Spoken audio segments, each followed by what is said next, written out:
I've tried a fair few diets to try and tackle autoimmune disease and to just live a vibrant, healthy life. I've tried different diets of many different clients of different ages and abilities and tried it with athletes. And I've got a good bank of knowledge of what works and what doesn't. I'm basically just going to share with you today how I found them, what I'd rate them, and yeah, what's best, what's worst. Let's get straight into it. I'm 28 now, but for the first 22 years of my life, I live in the UK, I'm British, and I was on the classic standard British diet, optimized for getting into bodybuilding and wanting to eat more protein. So you're talking, you bake beans and sausages on toast, absolute hangover cure, a godsend meal. But I mean, we know what the bread's like, we know what that food's like. Processed food, you're talking your smiley faces, chips and beans, you're talking your fish fingers, chicken nuggets. Again, not all the time, but any teenager, any person growing up in the noughties and 90s even, you'll know what I'm talking about. Everyone ate the same food and it's pretty beige, it's pretty bland, and I mean, it's probably a big part of why a lot of people are sick and unwell is because of the processed food and the crap, just devoid of nutrients and devoid of protein or anything good for us. I did that for 22 years. Obviously, 10 out of 10 for memories, but in terms of actual, is it good for you? You don't need me to tell you that processed food isn't the best. Yeah, and you could say it's the reason why autoimmune disease kicked off for me at age 22. Well, the main one, ankylosing spondylitis. So standard British diet, absolute vibe, absolute memories, but it's just a zero for long-term health. After the standard British diet, there was a brief interlude of vegetarian, which I won't talk about too much because I'm highly, highly embarrassed. Simple, just don't bother with it. You want to remove the most nutritious and important foods and most bioavailable nutrients and amino acids to us. Go ahead and do veggie, what a great idea. Just don't bother with it. I had no benefit from it. Felt worse, felt more tired, felt more lethargic, skinnier. Everything you want to say, as well as not getting anywhere near to improving any joint pain or autoimmune disease, vegetarian, or definitely vegan, but both of them, just don't bother. So we got diagnosed with ankylosing spondylitis and we stumble across the paleo diet and we hear that perhaps we don't need to eat bread. We don't need gluten and we don't need dairy. So I tried paleo, get rid of the obvious foods that are causing most issue, and then you basically go to a meat, veg, fruit, nuts, and cut out most of the processed crap. So we remove the obvious stuff, your processed foods, your dairies, your glutens, and your soy.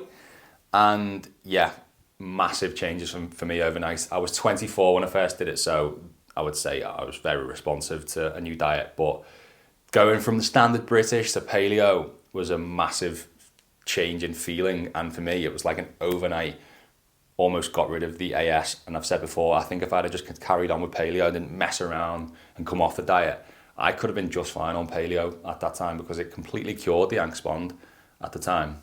So, I mean, I rate it highly, but you'll see I put a 6 out of 10 here because I think there's just more that can be done. If you get away with paleo, you don't have to think about it too much. Do it, great, but I think there's more. I then moved from paleo to AIP, which is then basically understanding that we can actually test foods out to see how they impact us, see what inflammation they cause, see how we feel on them. So you remove them for a good amount of time and then bring them back in. And it's a little bit more specific, so you can't actually have nightshades and a few other things in AIP that you can have in paleo. And I'd say that's a step up again in terms of learning about food. And yeah, you've got a bit more control and maybe a bit more of a plan to it. I would say go to AIP first if you've got an autoimmune disease. If you're fine, try just paleo, but if you've got something going on, health condition, AIP could be the one. After learning more about rebuilding the gut and gut dysbiosis and potential bacteria that are feeding in our gut that cause certain autoimmune diseases, and then got into low starch, which I do think is a step up from AIP because of the reduction of the starch. The only reason that I didn't stick to it or don't like it is just because I was just always like hungry, felt like I was never fully fed. I didn't really like keto, and it is close to a keto diet pretty much. Yeah, just didn't really like it. So I would say do it and try it out. Again, I think it's a step up on AIP, but do you have to be completely low starch? And perhaps there's a few nuances in there that can make it better for you and also as effective. Then things get a little bit loose. I start to think, can I just do an 80% AIP and a 20% whatever diet? Can I get away with it? I basically start to play around with what can I get away with? Because everyone talks about diets to do, but what people want to know and how it works in the real world is we don't just do a diet 100% and we're fine. Most people do fall off. And I kind of wanted to find out, do you need to be perfect with it, or do I need to be perfect with it?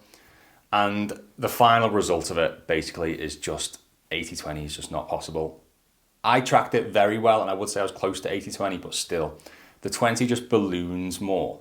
And I just don't see how you can do 5 days on and 2 days off, the classic week, when you've got issues already, and that's going to fully rectify the issue. I think you need good stints, weeks at a time built up, and not full weekends or full days of eating what you want.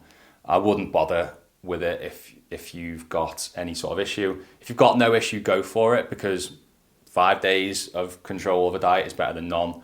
But if you're trying to really optimize your health and get rid of autoimmune disease, don't play around with 80-20. This one I thought would be the absolute fix-all king diet, but it turned out not to be. I thought that all I needed to do was have the ability to stick to a carnivore diet for long enough and all my joint pain will drop off.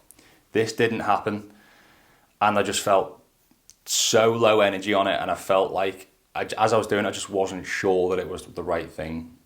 I would by all means give it a go, but from what I've learned more about the gut recently, it isn't actually the best diet for that. And if you've got an autoimmune disease, that is most likely where most of your issues come. It will reduce all of the inflammatory load of all of the foods that might be causing an issue, but long term, it just can't be the answer. What I do think the answer is the diet I'm on right now, and I'll call it the gut protocol diet, but it's very similar to low starch / AIP, but there's a lot more nuances in there, and it comes along with a lot of supplementation and other external compounds that we use to actually help rebuild the gut, kill off bacteria, replenish the gut lining, as well as working with the diet. It comes in a whole package, and I would say this is by far the best thing I've done. And it's not that restrictive, it's not crazy restrictive like Carnivore, and I actually include white rice like I wouldn't do in low starch. So for me, 10 out of 10, and I can actually stick to it. I don't come off this diet, it's super easy to stay on it. If you want to know more about this, give me a message or drop in the comments, or follow my mailing list below and I'll talk a bit more about it. But yes, there's no secrets. It's basically a gut health diet, similar to AIP, similar to low starch, but there's more to it, and there's obviously other supplementation that comes into play. So there are all the diets I've tried over 28 years of my life. What diet have you tried? Let me know down below. Like I said, follow my email list, links in the description.